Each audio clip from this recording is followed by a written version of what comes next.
Roll call, please. Carr. Cruz. Here. Fox. Here. Frost. Here. Gaylord. Present. Guerra. Here. Hanson. Harris. Here. Kennedy. Lee. Here. Natoli. Peters. Cerna. And Terry. Here. We have a quorum. Okay, with that, we'll move on to the Pledge of Allegiance, which today we'll have led by Director Frost. Please rise for the Pledge of Allegiance. Pledge allegiance to the flag of the United States of America and to the republic for which it stands, one nation, under God, indivisible, with liberty and justice for all. So with that, we'll move on to the clerk announcement. This meeting of the Sacramento Metropolitan Air Quality Management District is cablecast live without interruption on Metro Cable 14, the local government affairs channel on Comcast Consolidated Communications and AT&T Uverse cable system. This meeting is being closed captioned and will be webcast at www.sacmetrocable.tv. Today's meeting will be repeated on Sunday, October 28th, 2018 at 3 p.m. and Monday, October 29th at 1 p.m. on Channel 14. Members of the audience wishing to address the board should fill out a speaker form located on the table at the back of the chamber and give it to the clerk. Please speak into the microphone when addressing the board and state your name for the record. Also, at this time, please silence your cell phones until the conclusion of today's meeting. Thank you. And with that, we'll move on to the Air Pollution Control Officer's report. Dr. Ayala? Give me 1 second.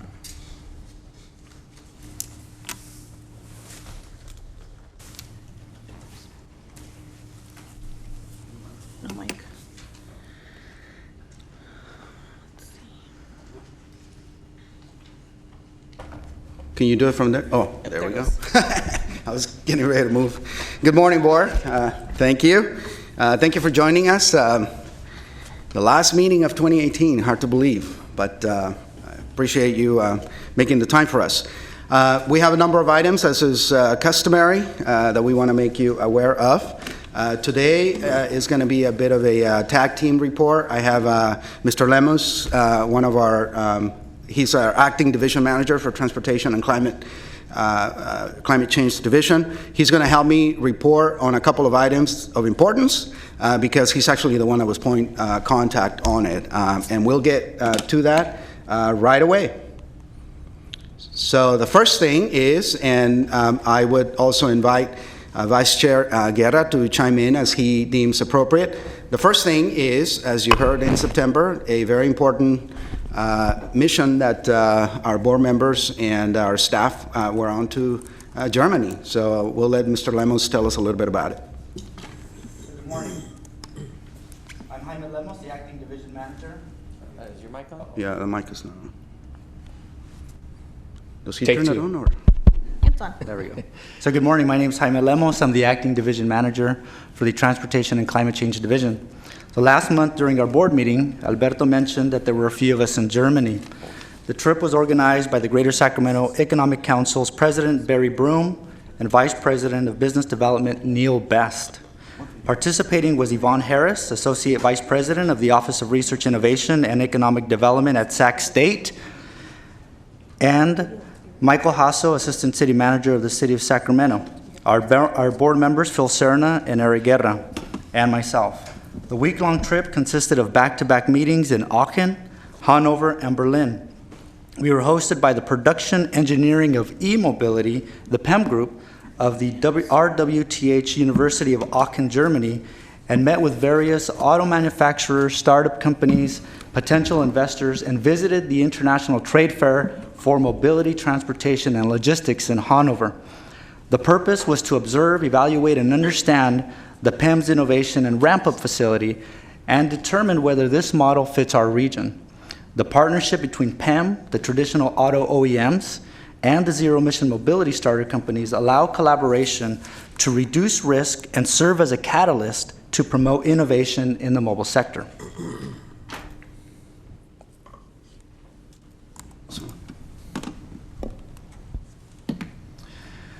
What this could mean for the Sacramento region. The Sacramento Center of Future Mobility would be an innovation center and ramp-up factory for Sacramento. This center can connect the academic institutions, the manufacturers, CARB, and our district to drive zero-emission and autonomous mobility technology and policy. This is a key component, the opportunity to develop zero-emission and autonomous technology in Sacramento, here close to the Capitol and to ARB. Our district has the opportunity to drive local, state, and potentially national clean air policy. We had a chance to see many presentations and meet many companies. I was relieved to see that the zero-emission and autonomous efforts in Germany are not too far ahead from our own efforts here in California. However, the collaboration between PEM, the university, manufacturers, and local government to advance mobility manufacturing, workforce, and development with clean air goals was very impressive. Well, Mr. Chair, if I could add, first of all, thank you. I want to thank the Air District and Mr. Limas for participating in this trip. We had a very targeted group of folks to look at how what this really means for the greater Sacramento region. With Supervisor Phil Cerna, who's also a member of this Air District and also a member of the Air Quality Management District, our economic chair, or the Assistant City Manager in Economic Development for the City of Sacramento, and also the Associate Provost for Sac State, who is looking at economic development for the university and the partners of the university. And obviously Greater Sacramento GSAC with Barry Broom and Neil Best. And what I think, and I want to underscore on this little diagram that we have here, it's the success story of a ramp-up factory.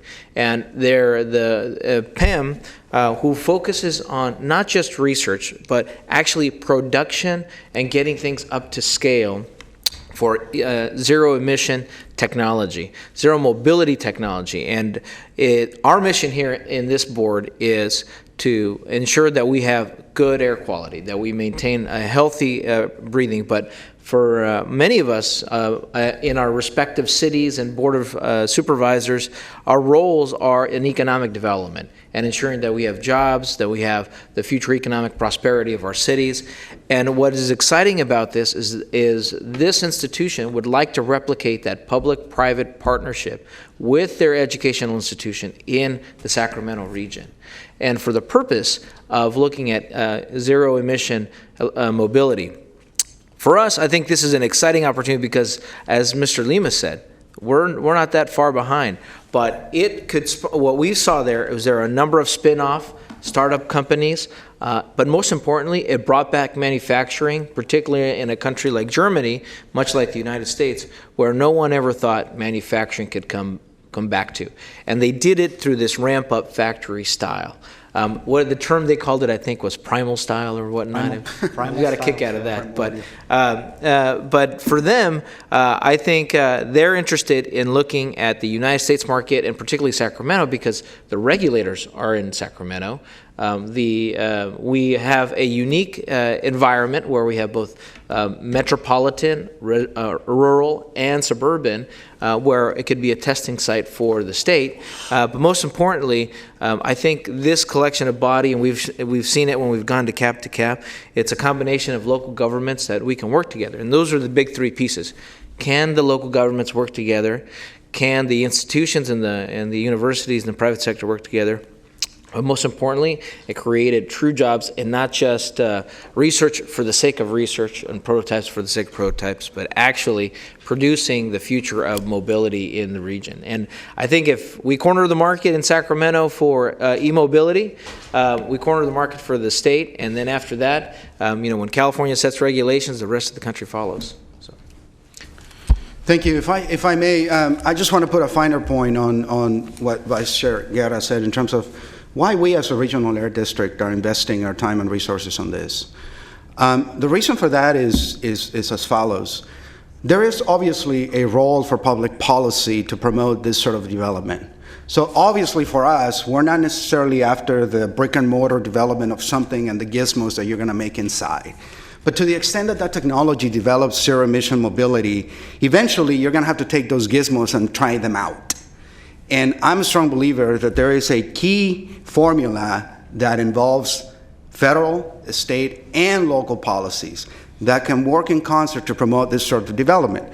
Because, again, why we're interested in this, transportation is our biggest source of emissions. We got to electrify as soon as possible. To the extent that there is a technological solution, we can put in place the policies at the local level to promote that sort of development. So somebody like a Ford, like a Volkswagen, major companies can decide to come to Sacramento versus any other city in the US where you could make a brick and mortar sort of thing.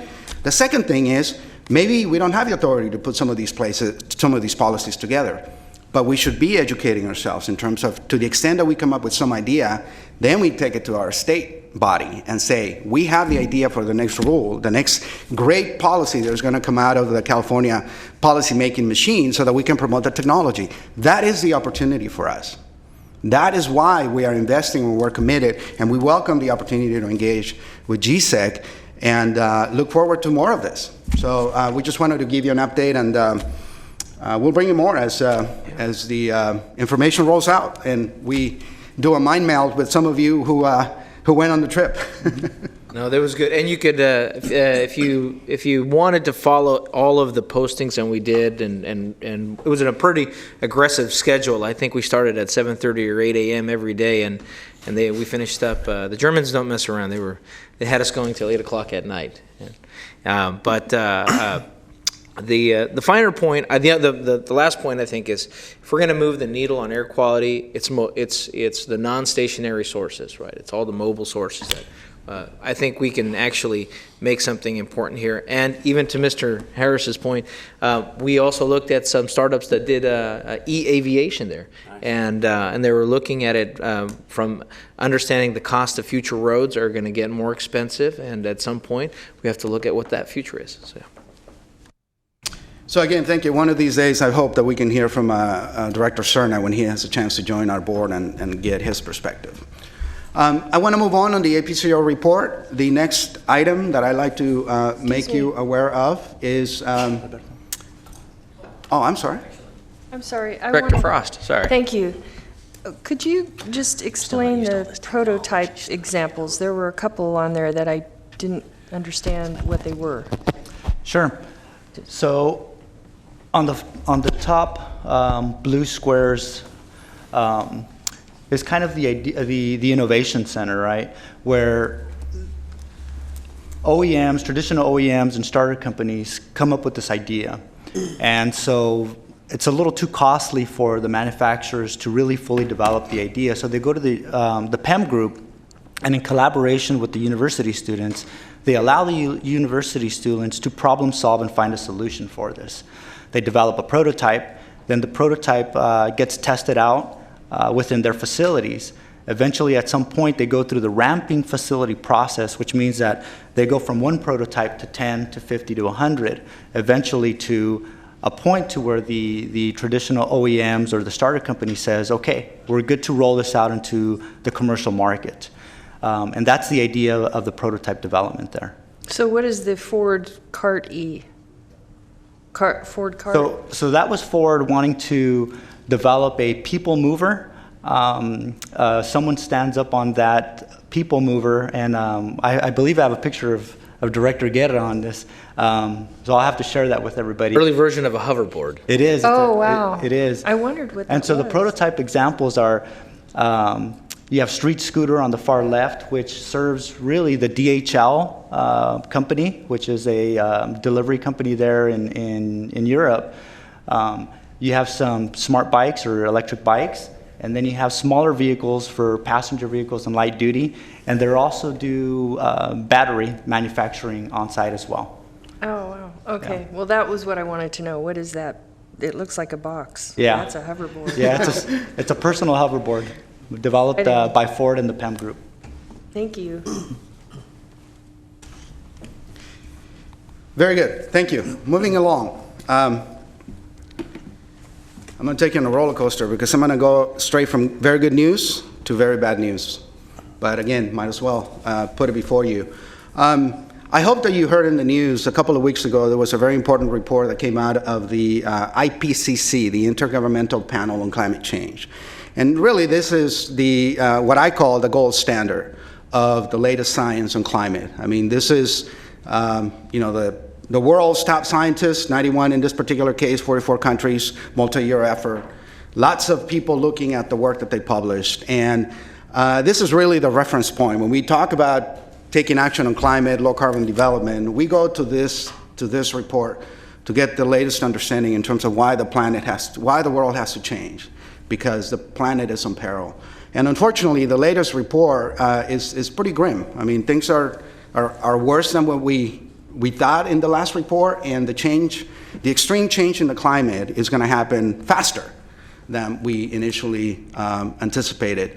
I will not go into any of detail. For those of you that are interested, they actually include a very good policymaker summary of the report. If anybody's interested, I invite you to read it. It's only 20-plus pages, very digestible. But the reason I want to highlight this for you is because this is why it's important for us to take local action and why we need to be leaders in driving low-carbon development. Because obviously, as you know, all action is local. And we have a role to play in advancing in an economically responsible way when we see opportunities for low-carbon clean air technology development. This is why we want to do that. So again, what I wanted to alert you to is just the fact that this report is out there. And certainly air districts, air agencies in the U.S., around the world, are paying very close attention to this process. Mr. Harris? There we go. Alberto, thanks for bringing this up. You know, you just said something that's pretty remarkable. You said the planet is imperiled, and it's actually true. You know, certainly for me, it informs everything that I do policy-wise. Last night I was at a community meeting, just local in East Sacramento, and people were querying me about why am I allowing developments that are underparked? Why are we doing road diets? Why are we redoing things in the city? And I explained, we're trying to change a paradigm here. And I brought this up. I brought up the IPCC. I said, really, you know, do you want to live, or do you want to be able to drive down Folsom Boulevard at your convenience with one person and one car? And I just explained, look, it's uncomfortable to change a paradigm. But if we don't take this seriously, we're not going to get to enjoy this convenience of one person and one car for much longer. And I actually think for the first time, that kind of rhetoric took hold. So maybe the collective consciousness is raising, but I think it's incumbent upon all of us as policymakers to be very mindful of what we're actually facing here. We're facing the future for our kids, and it's very important. So thanks for bringing this up. Thank you for sharing those thoughts. I can tell you from my interaction with my former bosses, the members of the Air Resources Board, they're looking at boards like you because they realize that the solutions are going to come from local entities and regions and cities like those represented on this board. That's why, as you know, I feel so passionate about it, and I think the whole agency is behind it because the sense of urgency couldn't be much clearer than what's in this report. And to the extent, again, I think Director Frost wanted the report. I'd be happy to send it to you, the summary for policymakers on this. Happy to expand on this as necessary. So moving on. We're going from good to bad to good. So here's a little bit of hope. I wanted to share with you that we have an ongoing collaboration with our counterparts in the Hong Kong Environmental Protection Department. Why am I saying that? Because I was actually in Hong Kong last week and I wanted to make you aware of that. EPD is the air quality authority under this Chinese structure of a special administrative region. And Hong Kong is very much a leader like California and like us, in that they're really pushing for the benefit of their citizens. They've adopted many of the tools that California has put in place, emissions models, rules, SIPs, that sort of thing. But they want to do more. They really want to lead the world, and they are essentially starting from scratch and developing the next generation models for air quality planning for the future. but they wanted advice. So they recruited a number of advisory panel members, and they invited us, the Sacramento District, to participate. Very graciously, they provided funding, not only to support travel, but also the time that we had spent on this. And we're working in partnership with West Virginia University, who's actually the prime, and we are a subcontractor to them. Why I tell you this is because, again, this collaboration is going to be very important to us because, again, they are dealing with the same issue we have. Transportation emissions are the biggest thing. They want to protect their citizens from exposure to combustion pollution. So we are bound to learn some really important lessons that even if we as a region, as an air district, don't have the authority to implement, we have a responsibility to take those lessons and go talk to our friends at the Air Resources Board. So I hope that you agree with me that this is a great thing for us. And again, I just wanted to make you aware that this is an ongoing collaboration. And staying on the good news track, another event that... Actually, Director Harris, oh. did you have another question? Okay, I'm sorry. Go ahead. On this one, on the Hong Kong piece. Go ahead. So I wanted to also address the point that on the idea of Sacramento being both a research and innovation place, we've been getting an interest from our folks in the East that also have an interest in California being kind of a place for them to invest in this type of technology. So I think there's a lot of pieces moving together that with the effort that Dr. Ayala has been pushing, I think it's not just what folks are doing in Europe, but also in Asia are interested in how California is going to start addressing this piece. And some of their delegation was out here, a big delegation was out looking at if Sacramento is going to be that next target. We're ready to do what we can to make that happen. The next item is, again, another event that Mr. Lemos and Vice Chair Guerra were point for the Air District. So I'll let them share with us some of their observations. Great. So last week on October 16th through the 18th, our district helped sponsor the NorCal Clean Technology Forum and Expo produced by the East Bay and Sacramento Clean Cities Coalition and the West Coast Collaborative. The event was held at the McClellan Conference Center. The event focused on forums on zero-emission mobility, policy, technology, innovation, freight technologies, incentives, community air protection, and many more. We also had the privilege of having Director Serna welcome and open up the expo on Wednesday morning. As always, the event highlights are the zero-emission vehicles, ranging from light-duty to heavy-duty vehicles. Envoy, a car-share vehicle, TransTech, a micro-school bus, Thor, a Class 8 tractor truck, an electric yard hustler, BYD electric delivery vehicles, and Danner mobile power station are all up on the screen right now. I wanted to focus a little on the MPS, the Danner Mobile Power Station. It's an electric work vehicle and energy platform that provides multi-function utility for daily off-road maintenance and emergency power for disaster response. The MPS is able to receive a variety of construction add-ons such as forklifts, excavator, front-end loader buckets without any modifications. The MPS is available with remote-controlled technology or with an operator platform. As you could see in the picture, Director Guerra had the opportunity to attend and try out the equipment. And here is Director Guerra. Oh, this one is the video. You gotta use the mouse. Click on it. It's a video, right?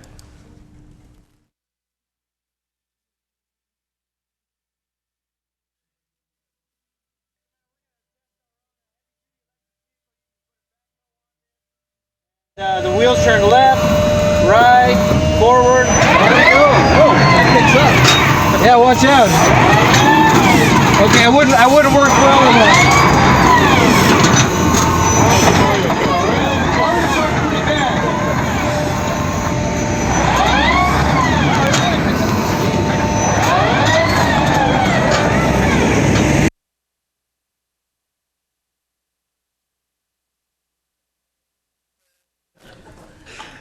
This is really exciting because for many years we've been talking about the technology and the innovative technology coming, and we've been waiting and waiting, and so now here we have these examples of zero-emission technology in a variety of sectors, the light-duty sector, the heavy-duty sector, and in this case even emergency response. And so Director Guerra, if there's anything you'd like to add on to that. Yeah, other than clearly I was never good at remote control vehicles.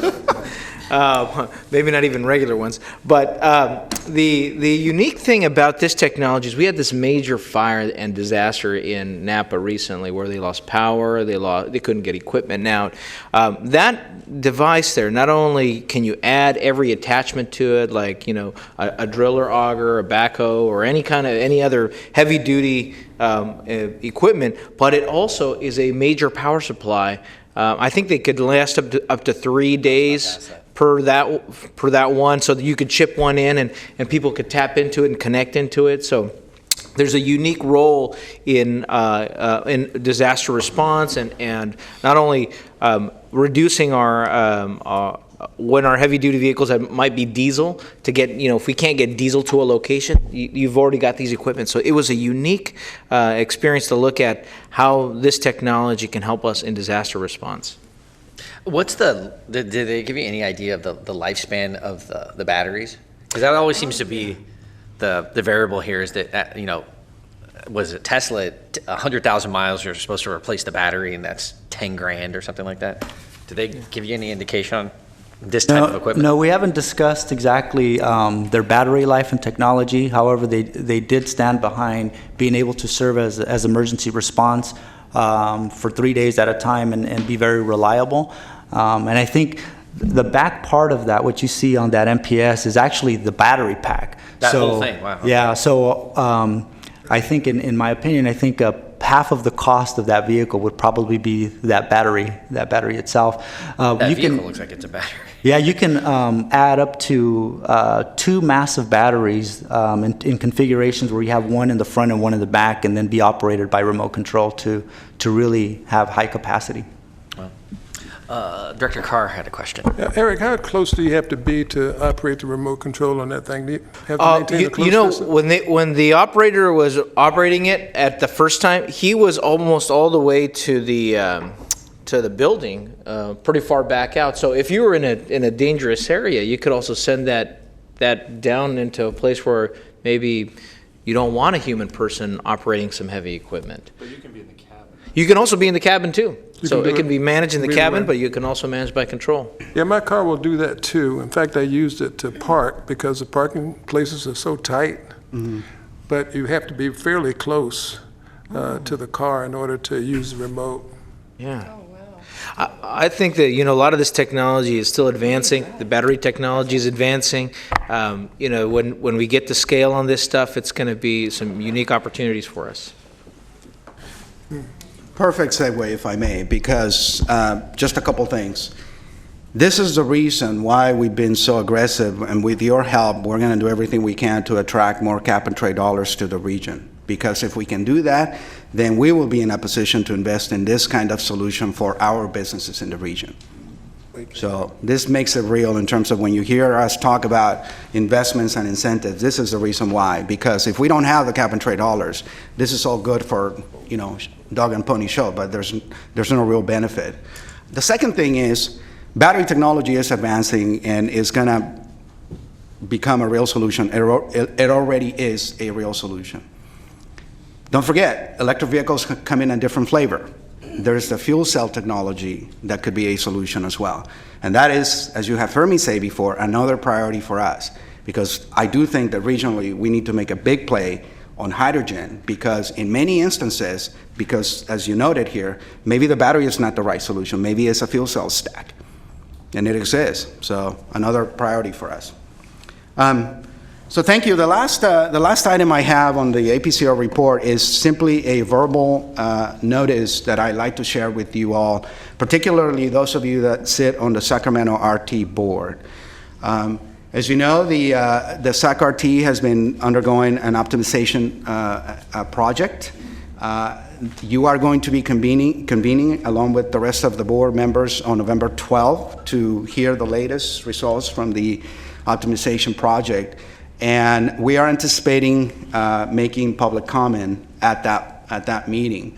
And I want to share with you, again, particularly for those of you that are going to be participating in that discussion, we will be putting together some talking points and comments that we want to share with you. So you know what we're going to say, and you're going to see a memo from the clerk, as you normally see with those points. The reason I'm bringing this up is because, again, we're not going to see you before you have that meeting. And clearly, the position that the district, from an air quality and low carbon development standpoint, is the emphasis from our perspective has to be on ridership, right? We got to get people out of the cars and into the buses or any other alternative mobility. So again, I don't want you to be surprised when you are deliberating the item and you hear a comment from us. Okay, that's the APCO report. Quick question, Mr. Chair. You mentioned that SMUD had adopted a net zero by 2040. Exactly what does that mean? Not sure. Thank you for noticing that. I reported to you before, and Director Carr missed the September meeting. Thank you. You were doing a very important thing for us, and we'll get to it in a minute. SMUD has been also a leader in the region in terms of really embracing the opportunity to go to net zero carbon. And what the SMUD board has done is really stepped up to do more faster than what the state is doing. And they basically adopted a net zero carbon goal for 2040. Now, you gotta step back and think about this.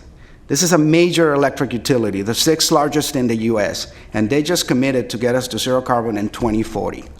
So clearly, that is very important for us, because when we deploy this kind of technology, we gotta make sure that the electrons that go into it are zero carbon electrons, not coal-based electrons, for sure.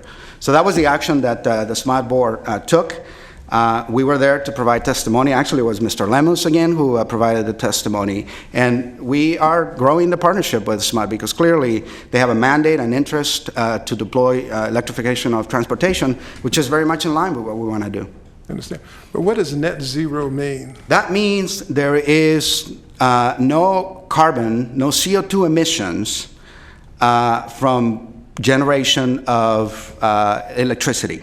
And the reason they call it net is because if you do end up burning fossil fuel to generate electricity, you will be offsetting it by doing something else that negates the CO2 produced. So it's essentially a technical term, but the impact is net zero carbon, which is really what the planet cares about. The planet doesn't care where it comes from, as long as we don't emit it. Okay, thank you. Thank you. Any other questions for Dr. Howe? Okay. With that, we'll move on to the consent calendar. These are deemed routine and non-controversial. Is there anything that needs to be pulled? Do we have any comment? No, we do not. Okay. I'll move consent. I have a motion by Guerra. Do I have a second? Second. A second by Harris. All in favor? Aye. Any opposition? Abstentions? Calendar carries. Okay, we'll move on to public hearing items. Item number 9, adopt amendments to Rule 414, and I'm not going to read the rest of that because there's a whole bunch of stuff in there. Go ahead. Good morning, Chair Terry and members of the board. My name is Mark Cooley, and I work in the Rules Development section at the district. I am here today to present amendments to Rules 414 and 419. These rules apply to small boilers and water heaters and larger industrial combustion units such as dryers, ovens, kilns, and asphalt plants. Oh, sorry. As you know, the district is responsible for adopting and amending rules as needed. Because the district does not meet health standards for ozone, adopting and amending rules, such as the amendments to Rules 419, reduces emissions, which helps to reduce the formation of ozone. In addition, the district is required by federal and state requirements to reduce emissions and analyzing requiring cleaner technology for new and existing sources. Also, when appropriate, as in the amendments to Rules 414, the district will reduce burden to sources. What do these rules cover already? Well, Rule 414, again, applies to small boilers and hot water heaters. You'll typically find these in homes, hotels, schools, and office buildings. A typical home hot water heater is about 100,000 BTU. A larger industrial one, shown here, can range up to about 1 million BTU. This rule contains emission limits for these devices. Rule 419, as it was adopted in July of this year, currently applies only to major stationary sources of NOx. The amendment today will apply the applicability of that rule to non-major stationary sources that have units rated 5 million or BTU or greater. This amendment was taken in two parts in order to meet EPA timelines, and today we're back again to amend the rule. So how are emissions created from these units? Well, the burning of natural gas and diesel fuel emits NOx and other pollutants. The use of low NOx burners, shown here in the bottom left, reduces the amount of emissions created when burning fuel. And one method of compliance with this proposed rule is to use low NOx burners.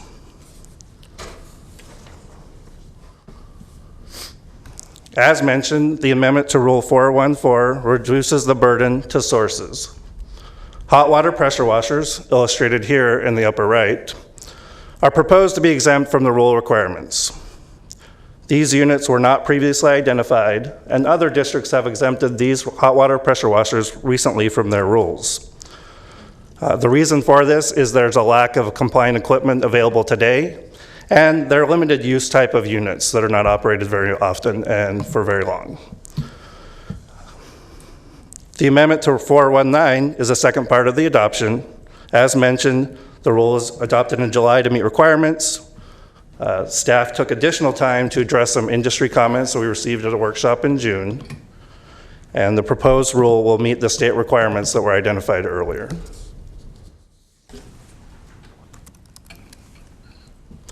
No additional units are subject to 414, so I'll now focus on the sources that are subject to 419.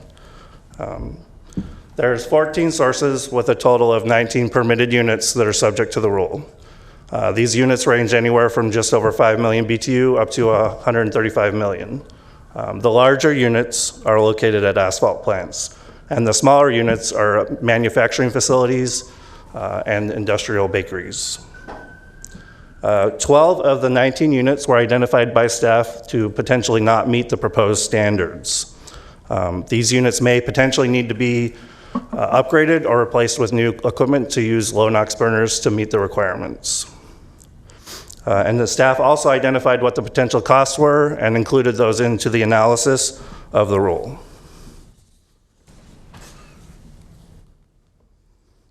Here is a map showing where the affected sources are located. As you can see, the sources are spread throughout the county.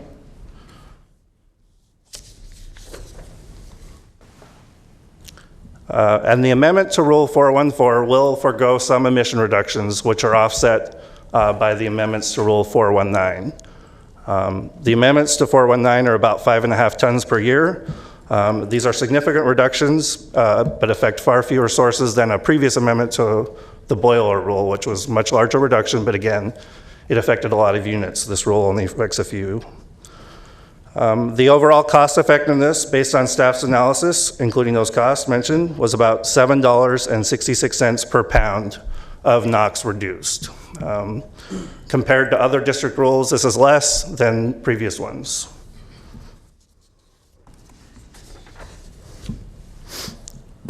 Staff finds the proposed rules are exempt from the California Environmental Quality Act as an action for the protection of the environment, and there's no possibility of a significant adverse effect on the environment.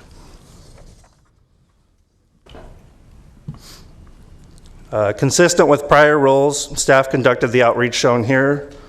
Staff worked very closely with the potential sources, contacting each one directly since there was just a few sources impacted.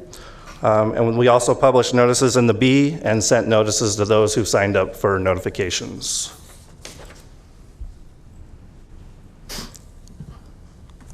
And staff's recommendation is for the board to conduct a public hearing, determine the amendments to the rules are exempt from CEQA. Staff recommends the board adopt the resolutions approving the rules and forward those materials to California Air Resources Board for inclusion into the state implementation plan.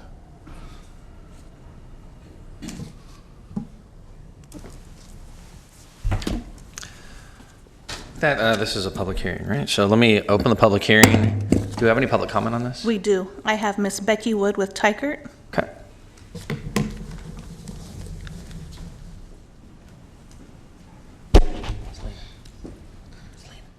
Good morning, Board. My name is Becky Wood, and I'm the Environmental Manager for Tykert Materials.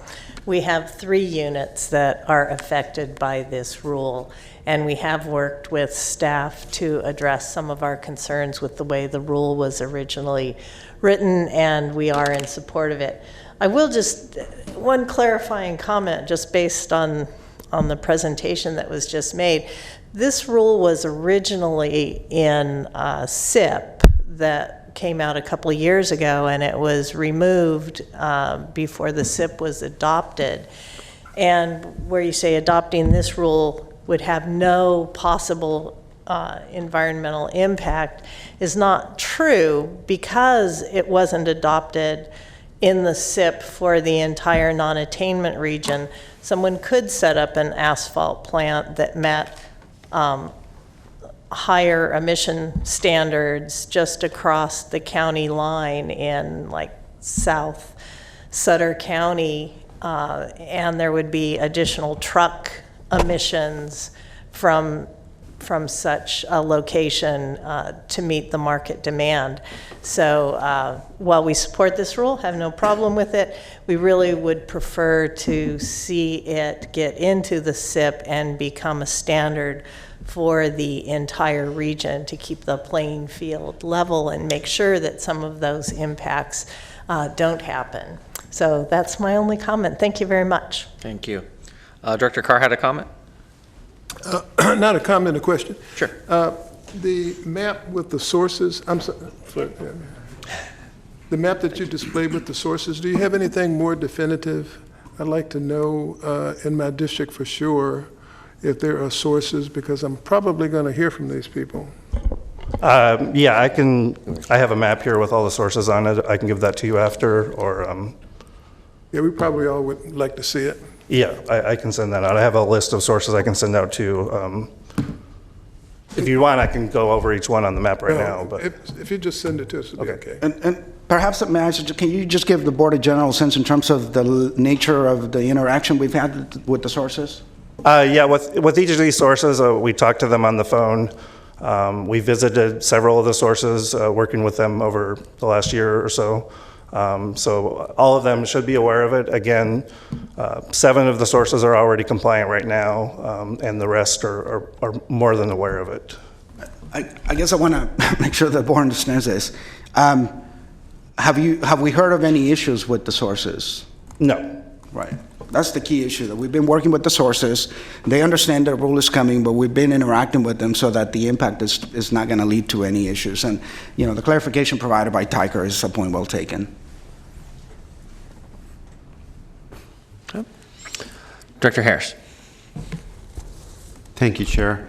Just addressing the comment by Ms. Wood from Tykert, I appreciate that you're supportive, and I understand completely that, you know, when you make rules locally, this is a common complaint that when we take an action that people will cross a county line, that we need to level the playing field amongst the whole region.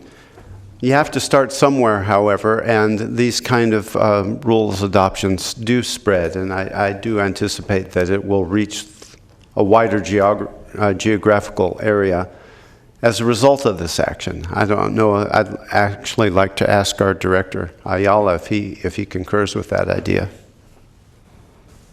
I'm going to let Mr. Mark Lotzenheiser, the division manager for planning, to address your question and then the point made by Tykert. Thank you. Mark Lautzenheiser, Division Manager, Program Coordination Division, also including overseeing the rules. In answer to your specific question, Director Kennedy, yes, typically you do I'm sorry, my apologies. I'm looking, the Kennedy one was right in line. I should have known better. So Director Harris, and thank you for that correction. Yes, typically we do find that there is the similar following in the other areas. More specifically to Tykert's question on that, one of the things that's going to be coming up, obviously, and we've talked about this a little bit before with this board, is there was the recent adoption of the 2015 ozone standard, which will require the region as a whole to go through another SIP analysis for that ozone standard. It is very likely that, once again, this rule and the impacts of it will be one of the considerations under the SIP.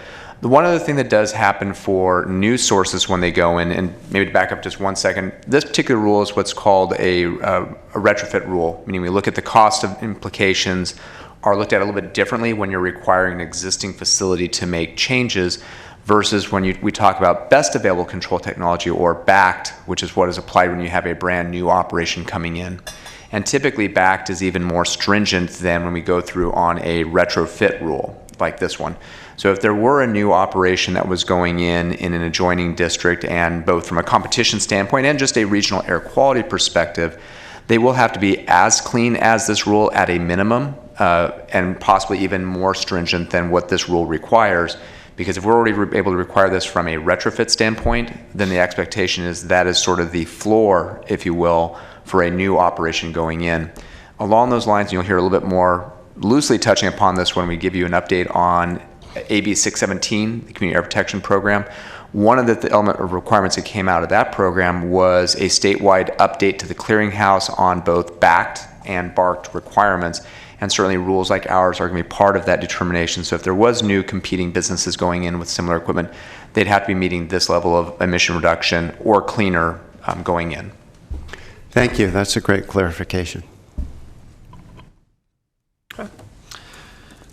Any other comments or questions? I'll move that. Okay, let me go ahead and close the public hearing. I'll take the motion from Harris and the second from Guerra. All in favor? Aye. Any opposition? Abstentions? Okay, motion carries.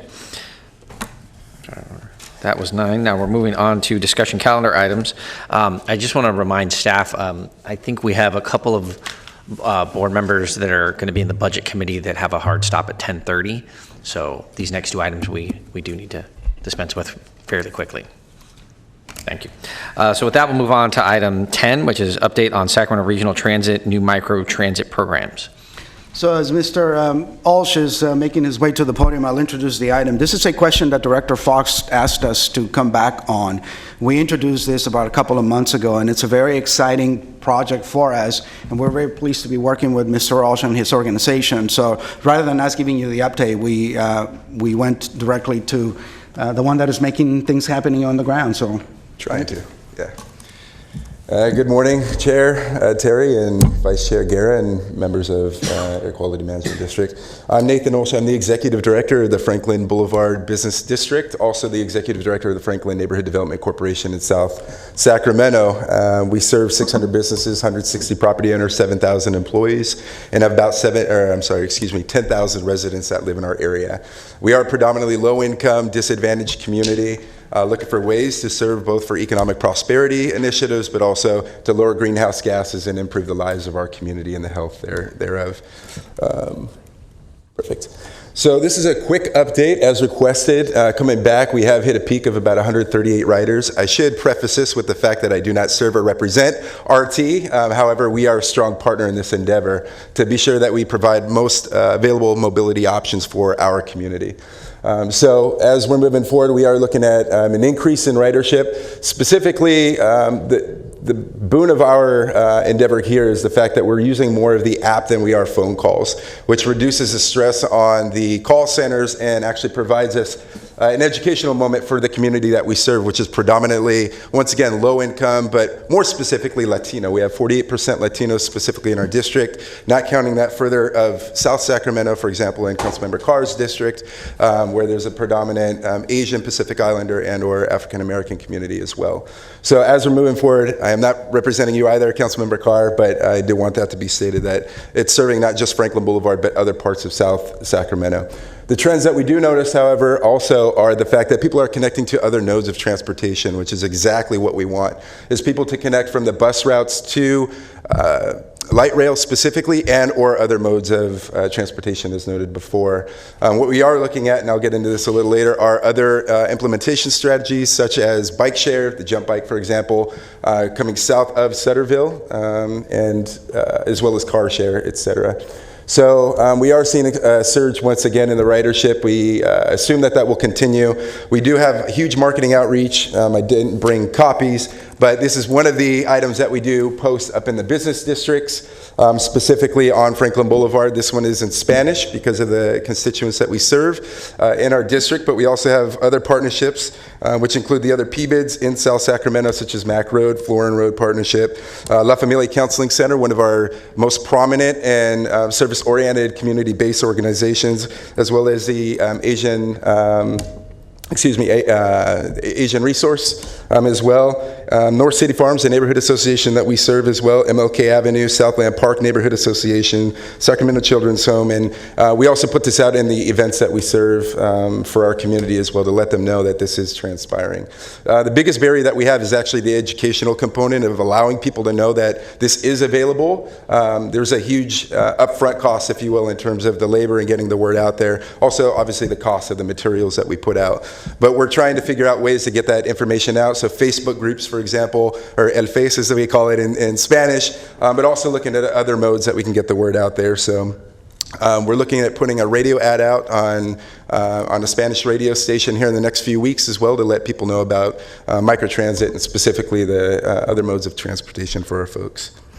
That said, we have several other current investments along Franklin Boulevard and in South Sacramento. So to Councilmember Harris's point, we are looking at complete streets, so road diet, if you will, looking at the implications of that specifically for not only the business community, but for our neighborhoods as well in the communities that we serve. Walkability is a core component to reducing greenhouse gases and specifically allowing people to ride their bikes in our district. So along with microtransit, we do have complete streets. That's a $20 million project that we're looking at. We've applied for about $11 million this year. Hopefully we'll get it. And then we were awarded recently the TCC Planning Grant, which is a Transformative Climate Communities, allowing us to be able to provide a planning document, what we're calling the Franklin Playbook, and allowing us to be able to look and identify opportunities, funding, and partners for the initiatives that we plan to implement in partnership with the Air Quality Management District and other government agencies.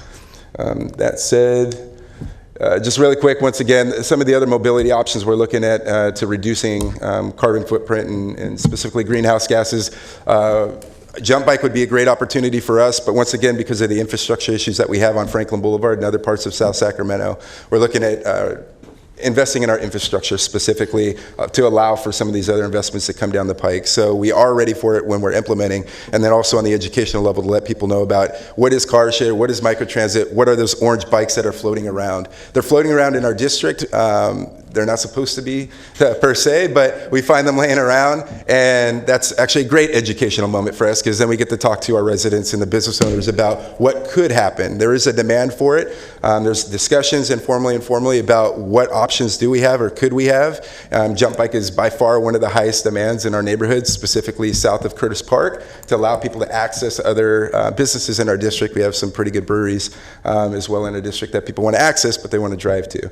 So, and also with the jump bike will allow us really to. Quick. We have a question from Director Harris, and somehow somebody hit Phil Cerna's button. Oh. The ghost of... Aha, Director Hansen. There we go. Director Harris, then we'll take Director Hansen. Actually, I didn't have a question at this point, but since I have the floor, I'll just say, Nathan, you're doing a great job of bringing mobility options to an underserved neighborhood. And when we worked, Director Hansen and I, of course, worked on the bike share committee for 3 years, I think, to get jump bike. We Congrats, by the way. Yeah, that's great. We were very concerned about the equity piece. Correct. And it's really enlivening to hear that jump bike can be embraced in the Franklin community. I think it's awesome. And we're finding this all over the city. We're finding jump bikes everywhere. It's because people are using them to get from here to there. They're really becoming a true mobility option, and I appreciate all the work you're putting into your community to make these options available. It's a great job. Thank you, Director Harris. Director Hansen. Did you push the button? Hmm? You got to push the next button. There you go. Good job. You're already on. I turned it on. We're still teaching him. This is his last board meeting after 2 years as chair. That's true. It's okay. I just wanted to say that, well, it's not been publicly announced, but there is going to be an expansion of Jump South. And so I think it's really exciting. The map hasn't come out, but the overall enthusiasm for the program has been unmatched by any city in the country. That's and right. As of last Wednesday, the number I saw was 640,000 miles ridden so far on our jump bike system, making it the most successful e-bike system ever launched.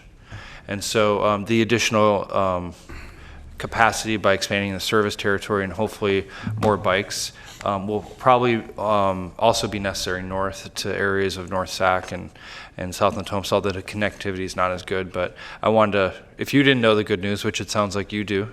A little bit, but yeah. Okay, good. But publicly, we can say. No, we're not really making an announcement. I just think it's important for people to know that success begets success.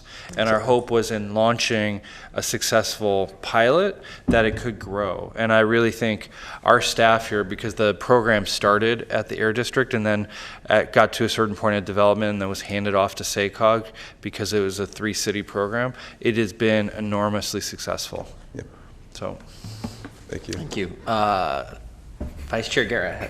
Yeah, thank you. Yeah, no, I want to just thank you, Nathan, because I think the work you're doing, along with bringing also the Stockton Boulevard Partnership folks. I mean, many of our commercial corridors are facing with these similar issues, and even on the jump bike expansion, we've seen a huge demand of folks who want to use it. I mean, we've got libraries in the south area that are not accessible except for one bus line, and so having this opportunity for parents or other folks people who are trying to use our libraries for places to do resumes, and just the issue of economic mobility, not just mobility to get somewhere from here to there, is important. So, and we're excited about it moving further south and expanding. And the biggest complaint I get is I see that there's this special pricing for folks who are low income, but it doesn't reach the low income community. Exactly. So I'm glad that we're moving forward, and your test case and the work out there, I think, has been helpful, particularly with the on-demand transit. That's shown the test case that it can work in other places. Thank you. And I would just say, I can't wait for you to be looking beyond the city of Sacramento. Yes. I think there's many of us that are interested in this technology within our own communities. We did look beyond. We looked at West Sacramento and Davis. Look the other way. Wrong direction. where more people work, I'm saying. Ooh. Director Carr. Nathan, did you finish your presentation? I'm sorry? Did you finish the presentation? Yeah, I'll conclude it Could here. you go back to the ridership slide? Yeah.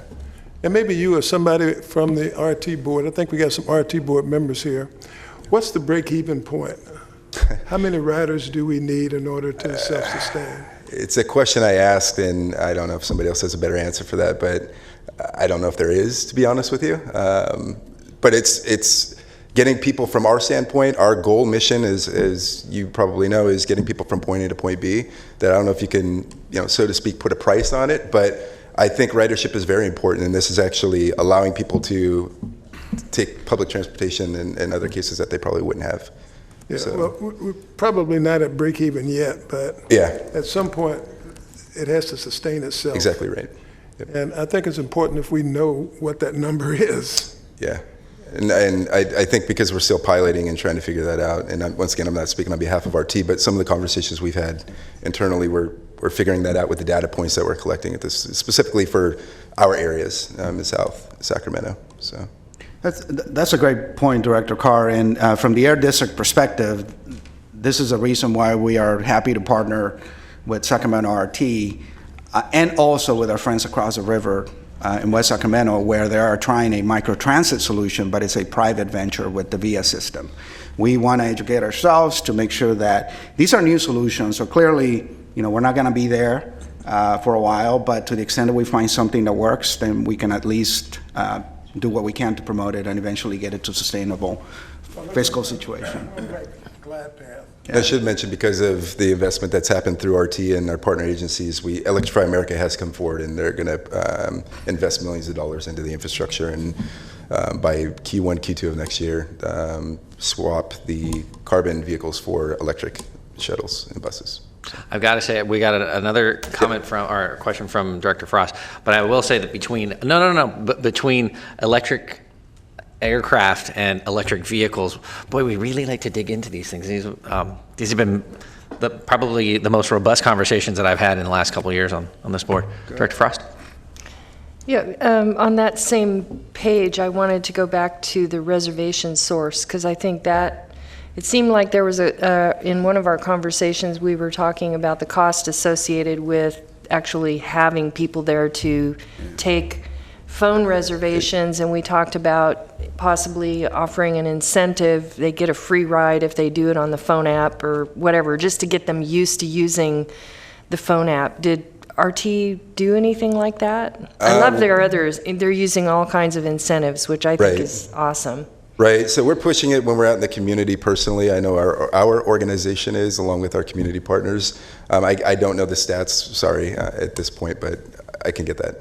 But one thing I do want to say, Director Frost, is in one of the lessons that we learned from our community car share program is at this point we need to make sure that we do what we can to provide access, because not everybody's going to have a phone.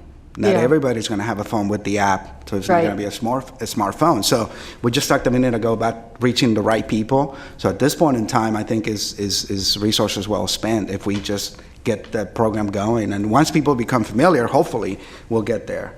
Especially the seniors, they're not technology oriented, so they want to pick up the phone. And that's absolutely right. To that point, that we are doing targeted marketing, if you will, specifically for certain demographics, and that's one of the concerns, most definitely. Thank you. Any other questions or comments for staff? This was a discussion item, right? There's no action? There's no action needed. Thank you very much. Thank you. Appreciate it. So with that, we'll move on to item 11, Community Air Protection Program Community Selection Update. As a means of introduction, I want to acknowledge and thank Director Carr. He missed the September meeting of our board because he was across the street testifying on our behalf in front of the Air Resources Board. We want to bring you the latest in terms of the important decision that happened at that board, and maybe after the staff presentation, if Director Carr wants to offer his perspective, and really want to acknowledge and appreciate the fact that you stepped out and helped us out. Good morning, Chair Terry and members of the board. My name is Janice Lamb-Snyder, and I'm the program manager for the air monitoring, planning, and data analysis sections. So today I'm going to be giving a really brief update on the selection of the first-year communities that was adopted by the California Air Resources Board. As you can remember, the board signed a resolution back in July to authorize the APCO to submit a selection of 10 communities in Sacramento to be considered for the Community Air Protection Program. Just this past September, CARB adopted the South Sacramento Florin General Area as one of the 10 communities across the state to be a part of this first-year implementation.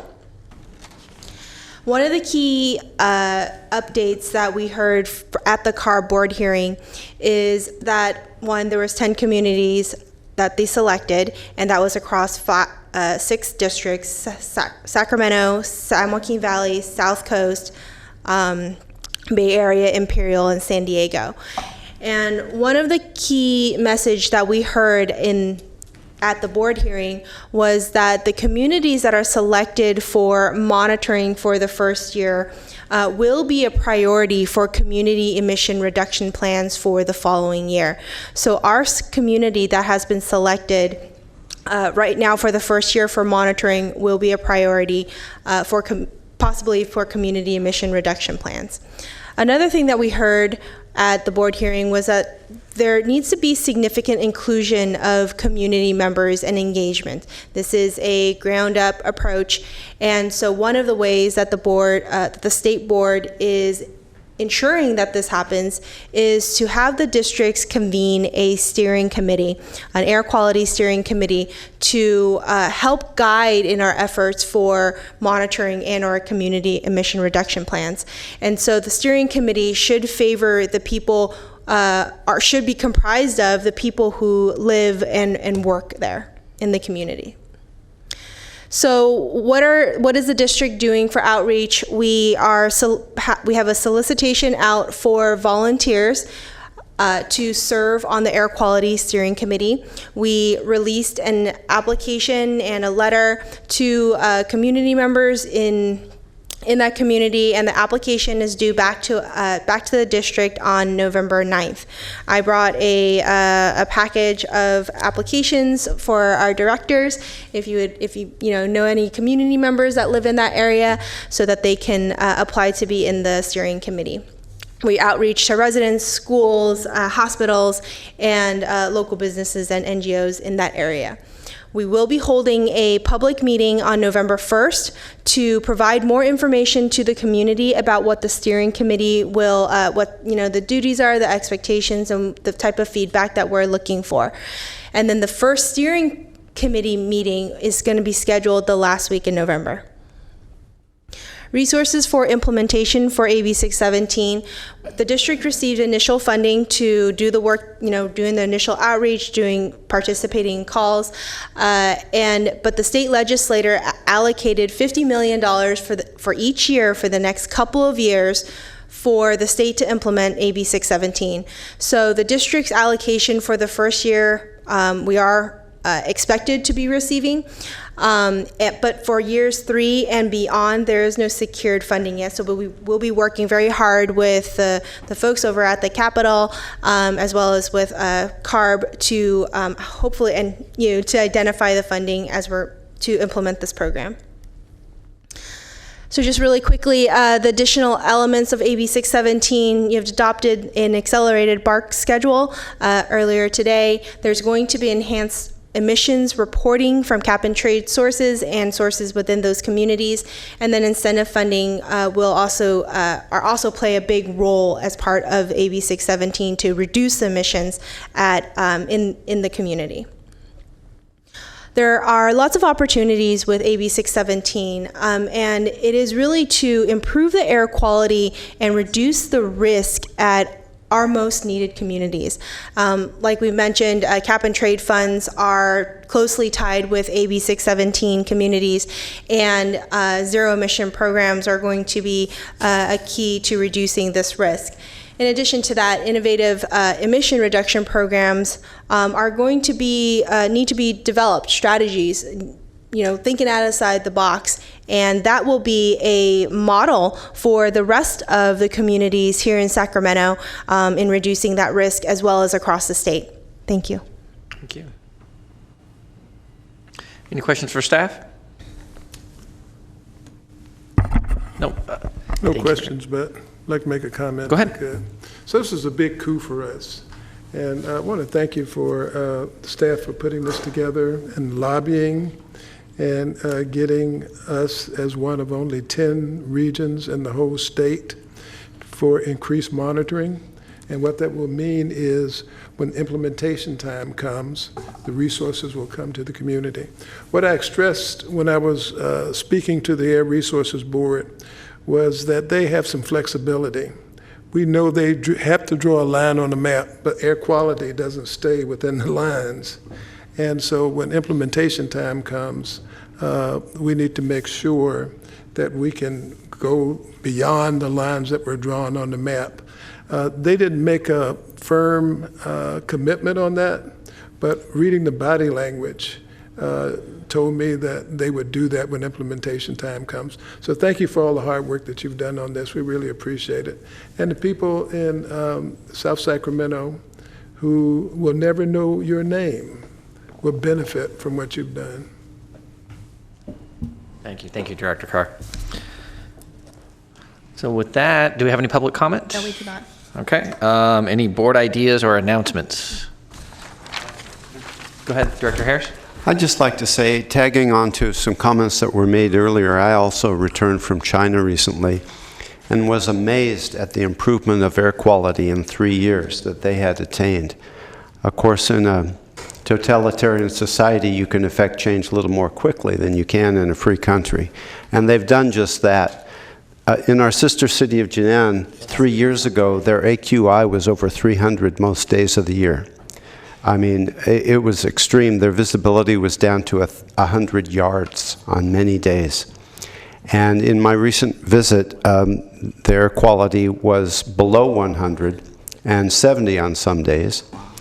And the visibility was not unrestricted, but it was probably 10 miles. So amazing changes, and they affected this by largely going to nuclear power and taking some of their older coal plants and either shutting them down or moving operations to a different country, which is also something they can affect. But I spoke with the Environmental Defense Fund folks in Beijing, and China is taking climate change very, very seriously and are quickly moving into a leadership role where they had been a roadblock 7 years ago. So it's very encouraging to see the change in this extremely populous country and to see what can be affected in just 3 short years. Thank you. Director Frost. I just wanted to put a shout out regarding our SACOG has launched a youth leadership program, and I believe you can go to sacog.org/youth to learn about it, but this is a great opportunity for young high school students to be part of a leadership program where they can engage with policymakers, go on field trips, learn about transportation and policy and innovative things that are coming to our region. And it's also a great opportunity for them to put a great certificate in their resume. And so I just wanted to let everyone know about it so you could share it with your constituents and invite them to be a part of it. I think there's a sign-up period and it ends the end of this month, so there's not a whole lot of time to share about it. Thank you. Anything else? With that, we will adjourn into closed session. Or no? No. I'm sorry. We're adjourned, and now we're going to have a budget committee meeting. Thank you.